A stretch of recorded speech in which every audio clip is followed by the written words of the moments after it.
तो hello guys, हम आ चुके हैं फिर से एक ब्रांड न्यू फोन लेकर जिसका नाम है आईफोन 16 प्रो। आज हम इसकी अनबॉक्सिंग करने वाले वीडियो बहुत शानदार होने वाला है, एंड तक बने रही। इसमें नए नए फीचर आपको देखने को मिलेंगे। एकदम क्लासिक पीस है गाइस। इतना क्लासिक पीस है, मुझे बहुत पसंद है। मेरे हिसाब से आपको भी लेना चाहिए। चलो इसकी अनबॉक्सिंग करते हैं, देखते हैं इसमें क्या क्या आइटम आता है। ओह, नाइस। नाइस आईफोन है गाइस। 16 प्रो ने बहुत अपडेट दे दिया है इस वर्जन में, 2025।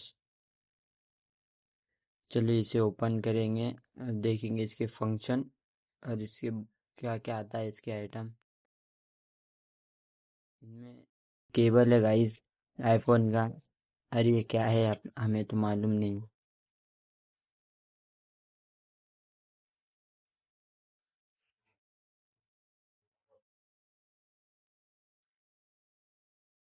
नाइस फोन है गाइस।